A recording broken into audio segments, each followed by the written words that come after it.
because that preferred image gets them exactly what they want. It wins favor. If everybody Yes. thinks this person is sweet and kind and charming and they're reliable and they've never a lot of narcissists are very covert even with their aggression. They don't raise their voice, they're polite, they're not kind, but they're nice. And so all of a sudden people are like, well, there's no way that person did what you said they did because my experience of them has been that they're perfect. Well, that's interesting, right? I mean, that's a really cool game plan to have is I'm going to create a social environment where I win favor with everyone so that when I misbehave, everyone comes to my rescue rather than blaming me. A question I hear from survivors all the time is, do narcissists know what they're doing? Are they really being intentionally cruel, or are they just trying to protect their insecure ego? Are they born that way? And if so, can we really hold them accountable? And these questions keep you stuck for years or decades because the confusion leaves you with just enough hope to think maybe things can change. Today, you're going to get the information you need to finally get answers to those questions. I'm joined by Dr. Peter Salerno, licensed psychotherapist, author, and internationally recognized expert in personality disorders and pathological relationship dynamics. And by the end of this episode, you're going to know exactly why narcissists do what they do, hear proof that they know what they're doing, and understand why you can't love the narcissism out of them. Let's get into it.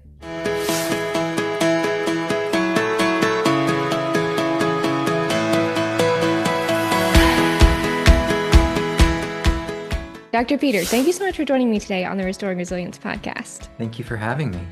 Absolutely. So excited to dive into everything that we have to talk about today. So, first, I just want you to tell us a little bit about you, how you got into studying personality disorders and pathological abuse. Yeah, so I'm a licensed psychotherapist. So I studied psychology and went on to get a doctorate in psychology. And throughout my studies, I was very fascinated with, I guess you could say, like the way psychology was explaining how defense mechanisms are used. And, obviously the unconscious process. My master's program was a heavily psychodynamic oriented program. So I was saturated with understanding, the relational systems, development, all those things that occur and influence our behavior, our character, and our, social psychology.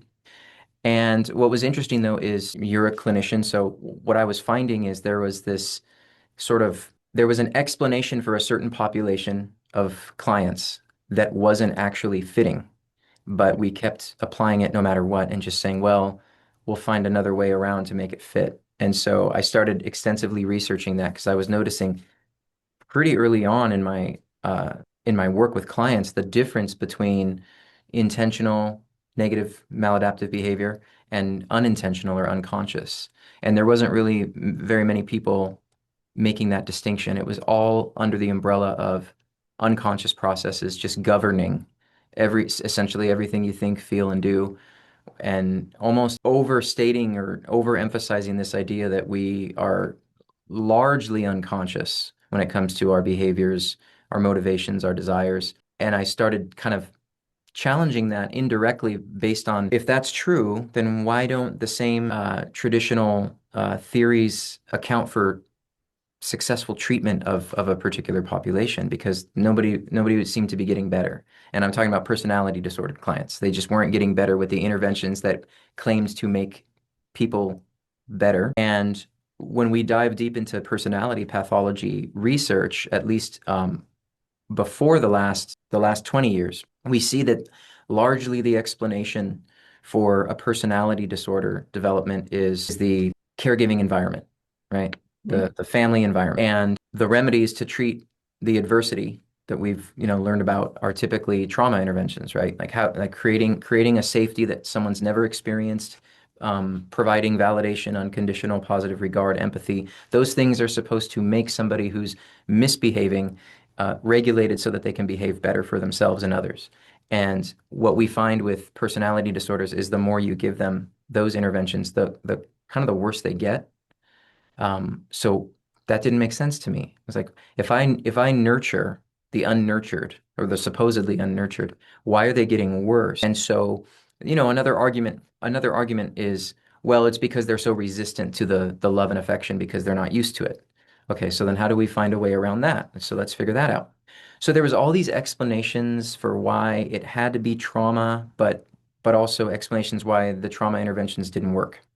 And that confused me. Yeah. So I did a deep dive into psychoanalysis, Freud's work, um, the pioneers of, popular psychology to try to determine was there something that was missing. And surprisingly, I couldn't actually believe this when I discovered it, but I started doing trainings in venturing more into forensic psychology, how people were being um, eh, sort of assessed in settings that were criminal settings and things like that.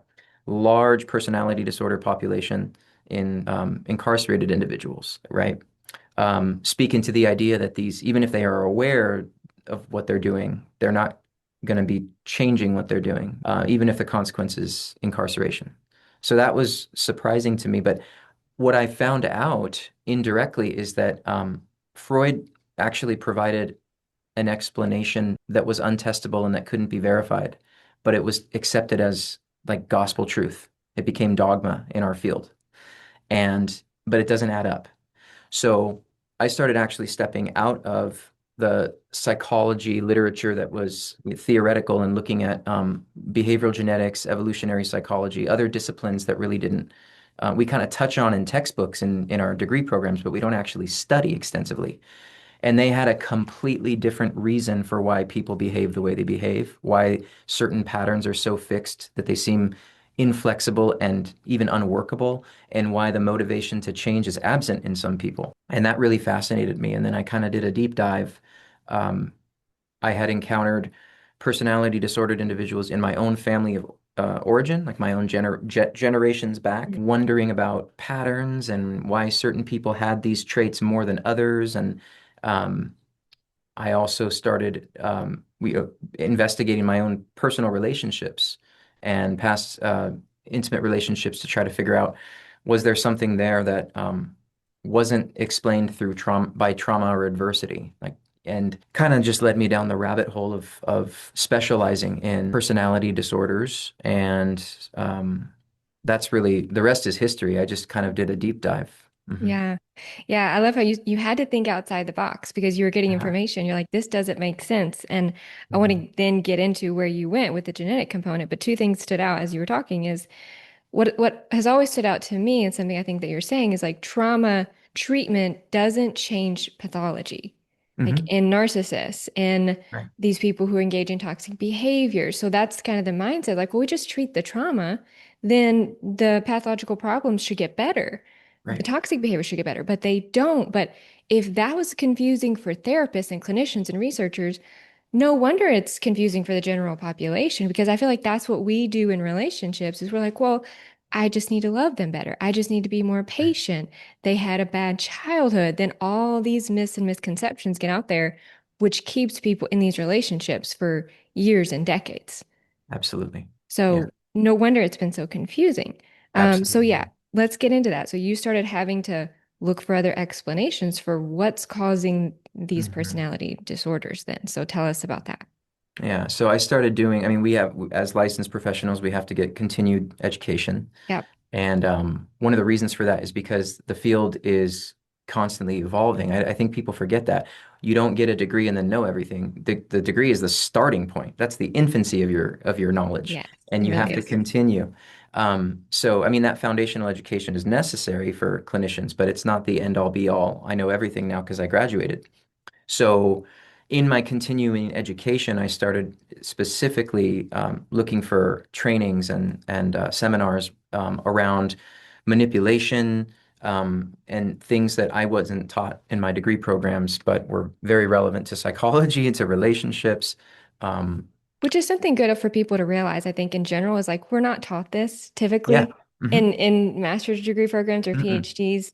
You really have to seek this out. You have to seek Yes. out further treatment or Yeah. further, training in Yeah.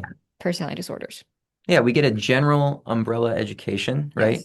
Yes. Theoretical, and then we have to specialize in something if we choose. Right. Um, and so that's another thing that's important for people to understand too, is like you see it like a licensed therapist is essentially a general practitioner. You Yes. go to a general practitioner and they can't solve something, they send you to a specialist. We're actually not taught to To do that. treat therapy like that. No, we Yeah. don't. We don't. And so that was confusing too because I started doing more research in a lot of a social psychologist that I stumbled upon named Carol Tavris. She goes, therapists are first and foremost scientists, and so they're skeptics and investigators before they're advocates. Because we not meaning that we're suspicious of our clients, but if somebody's coming to us with their psychology, that means they don't understand their psychology enough to solve problems on their own. So therefore, we have to not take their narrative as at face value because it's got to be slightly wrong if it's not working for them and solving their Right. problems, right? We And have to help them figure out where's the error. Is it just a cognitive distortion, right, like an error in thinking, or yeah, is it you're experiencing toxicity? But where's the problem? So we do have to investigate we first. have to investigate exactly. And usually, what we're taught is unconditional positive regard and empathy and active listening. And there's not a lot of room to challenge somebody when you're just using those tools. Those tools are invaluable for collaborative people. They Yeah. don't really help when you're with a non-collaborative, disagreeable person who actually will, which I know this surprises people, but will consciously and intentionally derail their own treatment because they don't know how, or they're not equipped or unwilling to um, see you as someone who can help them, right? Oh, they'll weaponize and exploit your unconditional positive regard. Whether you're a Absolutely. therapist or, you're a dating partner, like they will look for people who are kind and empathetic Right. and go, "Oh, like I've literally watched videos where you see that like that spark in a client's eye, during a training or something. And Yeah. it's like they're looking to see how you're reacting to them. And then once they Yes. see you care, Yeah. then they like up the ante. They play Uh-huh. more into whatever you just gave them recognition for. And so that they size you up, right? Yes. And I started to wonder, is that conscious and intentional, or is it this completely dissociative feature, or is it unconscious and reflexive, reactive? Right. And so the best evidence we have today is that the people who tend to do those things are what we would call personality disordered because they're not operating from a collection of symptoms. They're operating from a collection of traits and characteristics. And so are those traits and characteristics fueling unconscious behavior or are they fueling rewarding preferential behavior? I started asking all kinds of questions like this that wasn't covered in my formal education. So no fault to the degree programs. I mean, they're not designed to do this. They're designed to get you graduated and make sure that you can practice competently, but they're not designed to make you an expert in a particular Right. disorder. Which is just so important for like the general population to know because we kind of get this idea from, you go to your PCP, your primary doctor, and you like understand if you have a gut issue, if you have a certain issue, they're going to give you to a specialist. They think, Mhm. oh, I'll just go to therapy or goodness, I'll just go to couples therapy with Yeah. my pathological partner, which you probably don't know is narcissistic. And that's Yeah. just going to make things worse. So I just like people to understand you really need to find a specialist or a specialist, Absolutely. obviously. Absolutely. Yeah. Yeah, so all of this get you into like rabbit hole of what could be going on here. You're talking about conscious and unconscious. I know the genetic component of all this. So tell us Mhm. like kind of what does research really show? Yeah. So the best evidence we have today, I'm talking about extant literature, and I can even quote it directly. I have some articles here, but because it's fascinating. I don't think lay people or general public are aware that the research even exists. But what we see now is heritability estimates for narcissistic traits now range, and I'm talking about replicated over and over and over, right? If we replicate something, it's more robust because it proves that there's some validity to it, right? You can't test a theory like there's this unconscious shame motivating narcissism because we can't measure that and we can't really prove it. We can say that there might be an association, but we can't say that that particular emotion is fueling narcissism. So behavioral genetic studies, evolutionary psychology, neuroscience in general talks about the heritability of narcissistic traits ranges from 40 to upwards of 70% now. And what that means is um, essentially you're not a blank slate when you're born. And so you can't just be written upon based on your social environment or your caregiving environment. You come to the party with a whole bunch of startup material that's random and is varying. It's variable. Every single person has like a biologically based temperament that they're born with that is going to inform their sensitivity to their environment and their perception of all of the sensory input they receive. So we've seen studies conducted in with newborns, where they're all lying in, little beds in a hospital, and their observable behavior is monitored extensively to see how they're responding to their first environment, right? Some cry, some are quiet, some look around, some stay, looking, at the ceiling without moving. Some are more restless and fussy. Some are, you don't even know they're there. Why is that? So biologically based temperament is something that follows us throughout our entire life. And it's not like a little phase that children kind of have and then they kind of outgrow. Their temperament is going to inform their adult personality. Um, and so the idea that parenting alone or environment alone creates something like narcissism, the reality that we know now is that the parenting environment itself contributes very little to the development of narcissism, according to the research that I'm sharing with you. That's very interesting. And, I have actually recommended your book, The Nature and Nurture of Narcissism, to some of my clients who are really struggling with having adult narcissistic children. And they are just like beating themselves over the head, like, what did I do? What could I have done differently? And Mhm. what you're saying is that some of this is genetic. I mean, if heritability is up to 40 to 70%, of course, I know the next worry people have is like, is my kid going to be narcissistic? I don't Uh, know if you have any thoughts on that. yeah, I mean, I think psychology sadly has created this false choice in that sense where parents are worried they're either going to have it or they're not. Yeah. Or if they marry somebody who's highly narcissistic, then it's going to be automatically transmitted to their offspring. And we're not talking about um, that kind of classical family inheritance pattern. We're talking about a lot of randomness, a lot of what's called intrinsic developmental variation. The brain is developing very early on, before we're born, and in very unique idiosyncratic ways. There's an expression, you can't bake the same cake twice, right? So, if you have all the same ingredients and you measure them, meticulously and you put two cakes in the oven back to back, the second one's not going to come out exactly the same. Yeah. This also explains why identical twins share 100% of DNA, but they don't have identical personalities or interests. Their idiosyncratic, individual, unique experiences and perceptions are going to give rise to individuality, even though they share 100% of their DNA. So we're not saying that you get a full-fledged personality or personality disorder the moment you're born. We're Mm. saying that you can't um, you can't attribute the underlying personality architecture and say that was created solely from a parenting environment. Yeah, thank you for that distinction. So if there is a genetic piece to this, like what kinds of, I don't know if this is the right way to word this question, but if somebody does have a genetic predisposition or temperament that leans toward narcissism, what kinds of traits would we see? Right. So narcissistic traits, first of all, having a narcissistic trait doesn't mean that you're automatically exploiting someone. So Okay. that's an important distinction too. In Yes. fact, a friend of mine was recently interviewed in a podcast. He's a neuroscientist, and he actually admitted, he goes, I don't know if this is something I should admit on the interview, but I really don't have a lot of empathy. And the comment section went crazy. Like, what do you like? Wow, this took a turn. He then tried to clarify that doesn't mean I'm not a sympathetic person. It doesn't mean I'm not a caring person. It doesn't mean that my wife feels unappreciated. What it means is he's not as easily moved into an empathic response the way other people are because his startup material does things different. It just does things a little bit differently. A narcissist, they easily move into entitlement.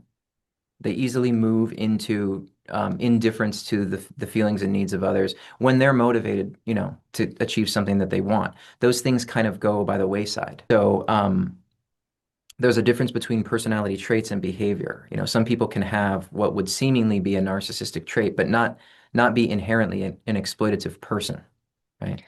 I think that's a really important distinction because I think where survivors often go is if it's genetic, then they can't help it, then how can we hold them accountable? And what you're saying is you can know that you have some traits or tendencies or that Yes. it's harder for you to naturally empathize with people, but Hmm. you still choose how you treat someone. Yeah, like a predisposition or a propensity, good or bad, is not a permission slip.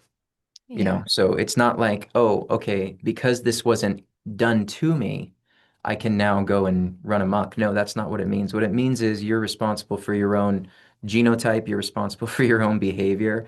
Um, I've actually mentioned a couple of times in interviews that throughout my entire, development and young adulthood, I struggled significantly with avoidant personality traits they were debilitating. Um, and that wasn't anybody's fault, you know. A psychoanalyst would say, well, it's absolutely your parents' fault. I mean, they made you avoidant by A, B, and C.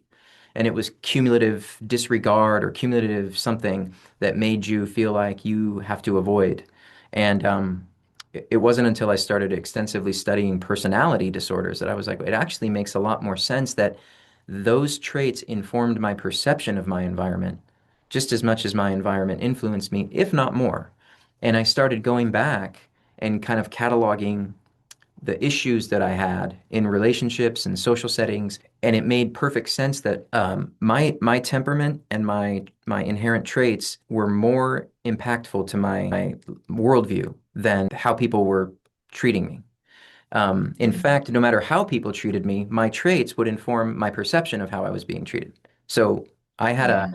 I had a bias in my system that leaned more towards assuming that people thought the worst of me without any evidence and not being raised in a family where I was ridiculed or abused or dismissed or anything like that. So, and this is an anecdote, so I'm not saying that this is research, but when I went and investigated what that means, um, I looked at the research, and we're talking about 50 years of, twin and adoption and family studies, revealing the very same thing, that even identical twins raised apart in two separate families with completely different upbringings were more similar in personality than two people being raised under the same roof. And that fascinated me. I don't have a problem with it. It was like this awesome natural experiment that we could investigate that was, to me, it was fascinating. I mean, I think It it's helpful is. too. I think it informs how we're gonna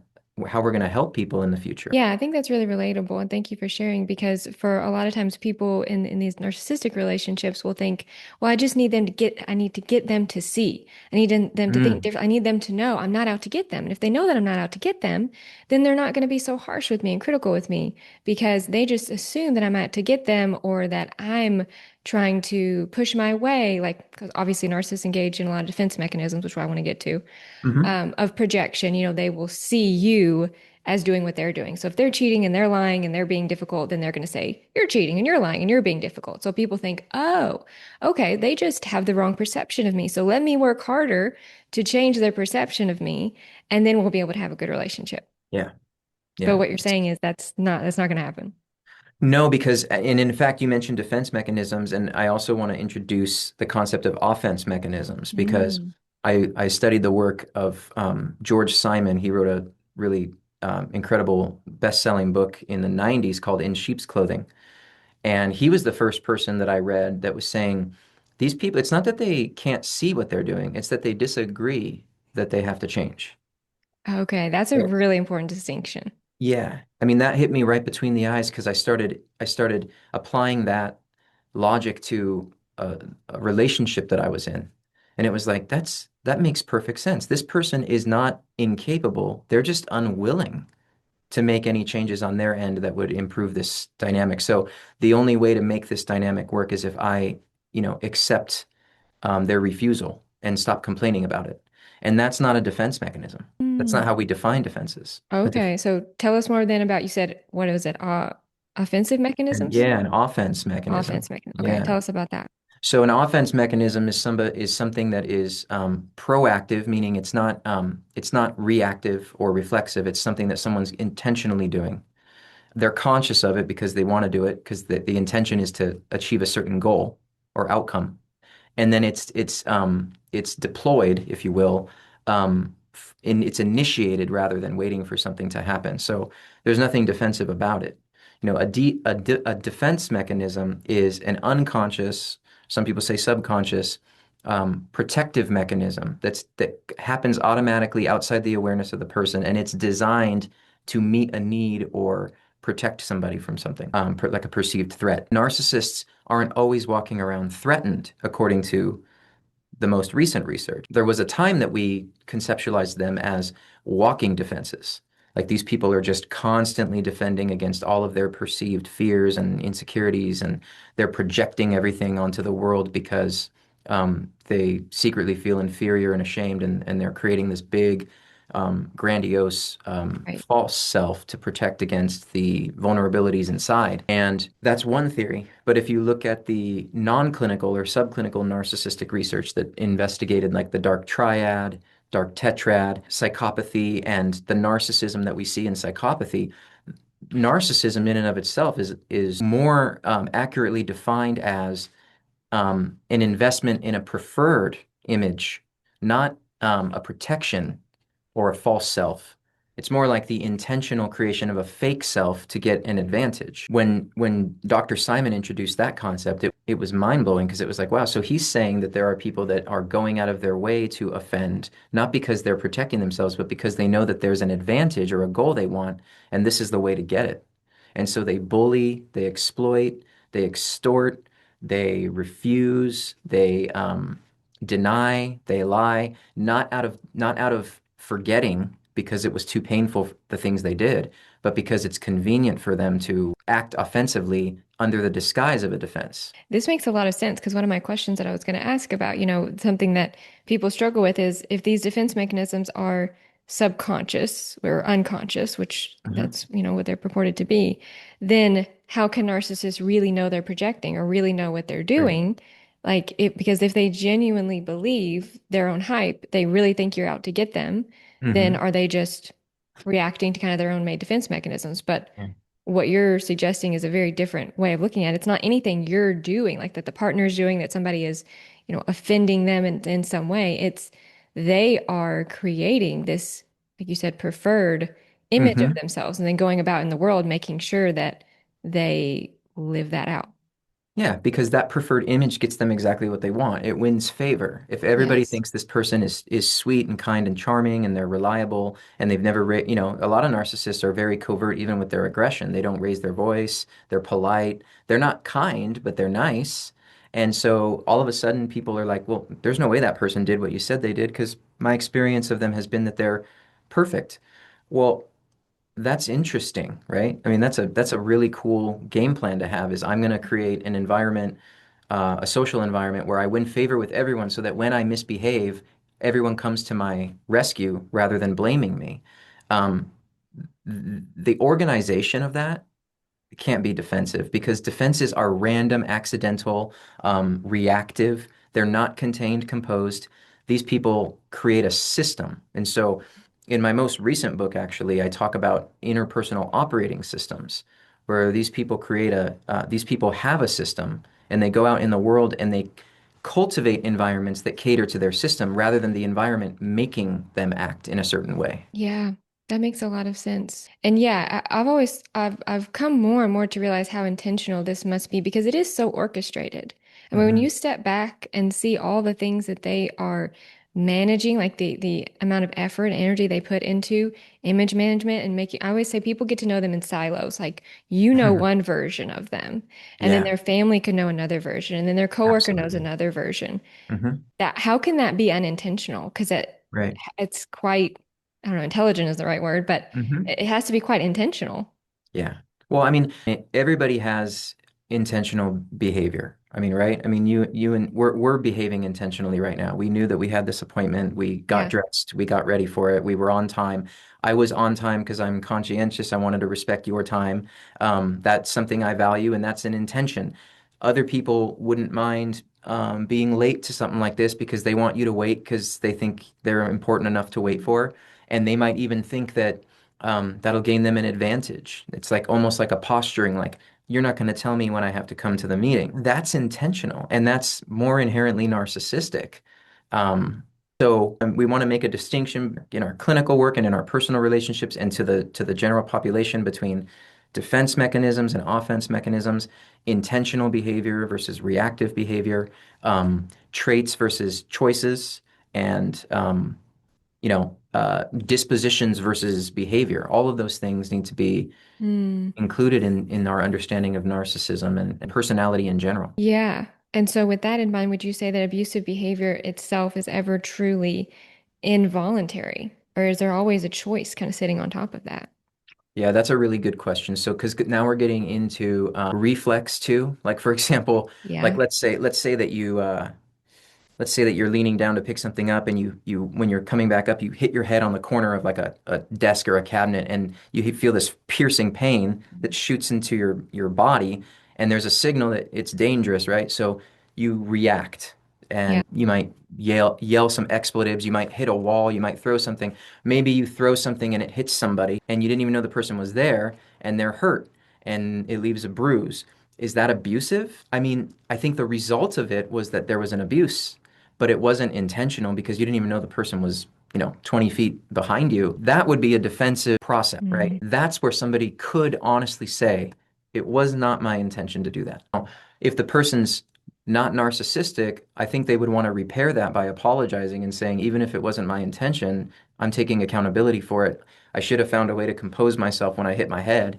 And I'm And sorry. acknowledge what happened. Yes. And To then say in reality, that's going to be and another big difference. and the repair signature should involve, they should take better effort to, even though you can't 100% predict how you're going to react when you hurt yourself, they should maybe, I'm going to maybe take a breath before I throw something next time, just Right. in case. That would be a collaborative, problem-solving, self-reflective person. Now, if that same situation can happen to a narcissist or an antisocial personality, they can accidentally hit their head. The tell would be, how do they respond when you confront them and say, you threw that thing across the room and it hurt me?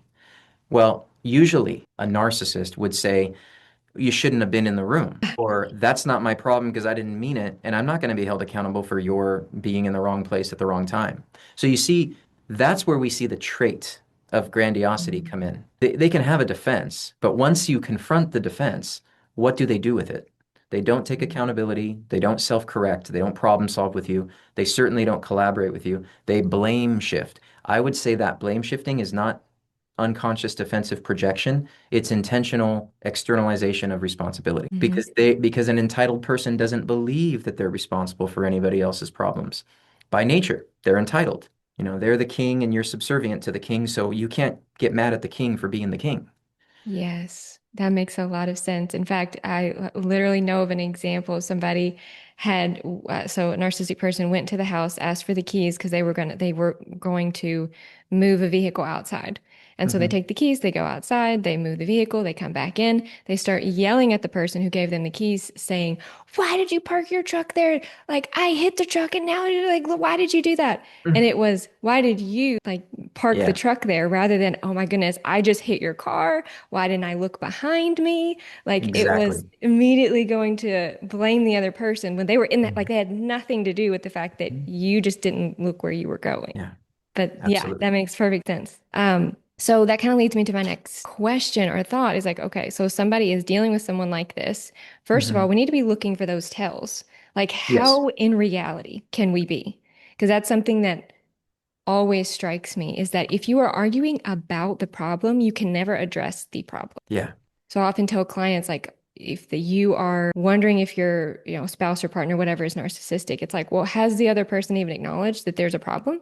Or do they just are they convinced the problem is you and it's your reaction? So there has to Yeah. be you both have to live in reality, you both have to be able to take personal responsibility. Absolutely. So, what do we need to remember if you have to deal with a narcissist day in and day out? I'm sure there's a few things we need to remember that this person is fundamentally different than me. Tell us, like, for somebody who's kind of in this situation, how can they stay grounded to remember this person does not think the way that I think? Yeah, well, I mean, you can always test if someone thinks the way you think by trying to collaborate with them. Collaborative capacity is huge. We talk about are you familiar with mentalization based treatment or Hmm. mental? Okay, Yeah. so mentalization or metacognition, it's often called sometimes the ability to think about your own thinking Yes. and then also think about how that affects other people and the ability to think about other people's thinking, right? Yes. So, like if somebody is in stark contrast to your political beliefs, and they come up to you and they talk to you and they say, "This is my perspective, and this is why I believe it." If you're a collaborative person, you're not just going to shut them down because you disagree with them. You can maintain the capacity that I can understand why some people have find that background or that perspective appealing. Yeah. I don't agree with it though, but I'm not going to harm them in any way because I disagree with them. I'm just going to let them know we can talk about it, and I can even put myself in their shoes to see why they would even consider that Right. without foreclosing on my own beliefs. I don't have to change my beliefs. I just have to invite space for them to tell me their perspective. A narcissist won't be able to do that. And that's why couples therapy is not very effective with narcissists, because you have a mediator who's saying you both have to come and meet each other halfway. You have to give each other, generosity of spirit. And sometimes you have to overfunction for the other when the other person is sick, or even if they're making a mistake or if it's not their best day. And a narcissist is going to sit back and go, no, I don't. I don't have to do that. I don't have to overfunction. So right there, if a therapist is sitting in a room with a couple and someone is finding a way to make excuses why they just can't collaborate, that's where I would immediately start at least wondering about personality pathology, because that's not a symptom, that's a characteristic. The person is just inherently unwilling to see equality in a relationship. And you're never going to be able to collaborate or communicate with that kind of person.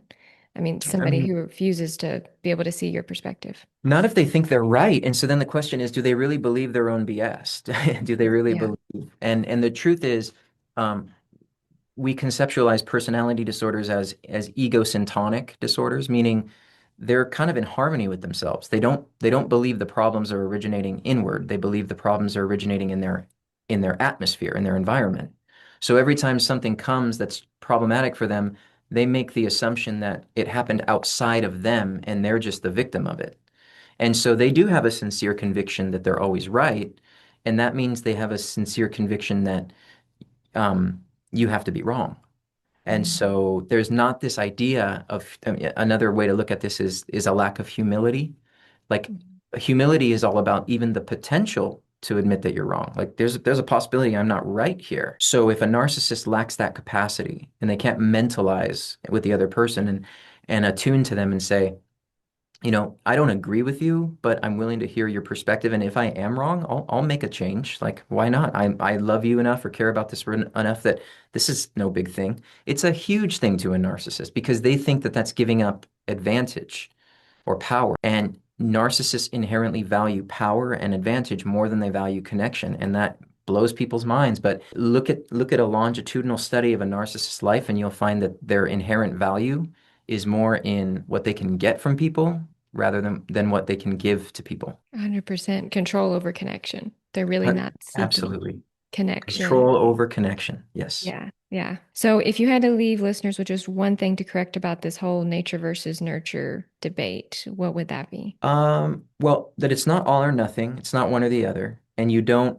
I have a lot of people reach out to me and they say, this makes perfect sense, this genetic, because my child is acting just like their father or mother. It's like, well, it's not that you can split it 50-50 and it only came from that line. Again, where genetics is about differences in DNA. It's not about family inheritance patterns strictly generation to generation. So that's something I'd want to help people clarify about genetics. When I say genetic, I'm talking about differences in the DNA sequence that are oftentimes very random. You have the random variability, and then we're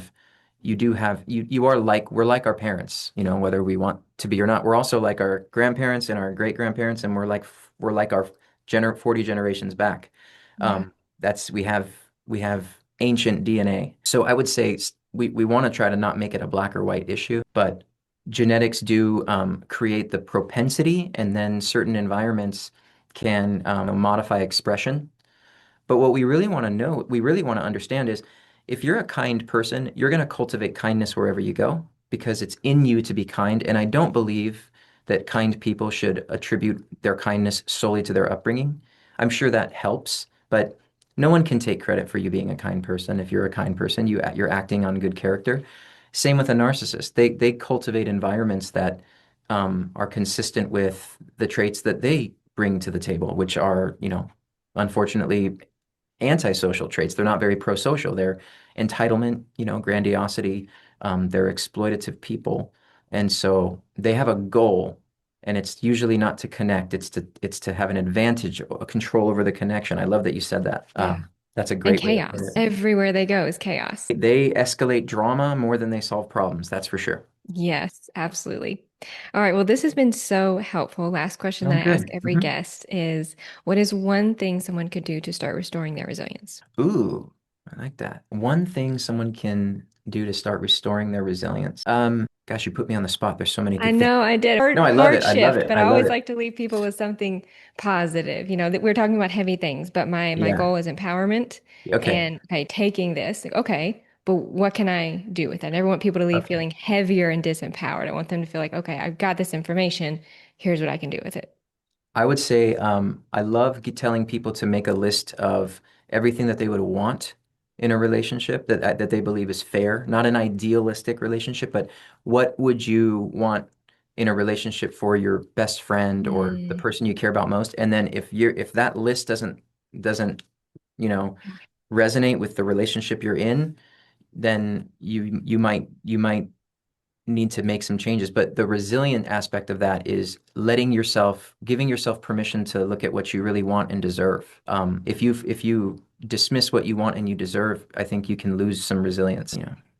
for sure. Yeah. And I love how that really helps people deal with the cognitive dissonance. I know written a whole book on Mhm. dramatic cognitive dissonance, which we might do another episode on, Oh, that'd be but great. that will help people start to see, okay, there is something off here. Because if I wouldn't tell my best friend, my child, my whoever to deal with the things I deal with on a regular basis, then something is wrong here. And Absolutely. it's not me.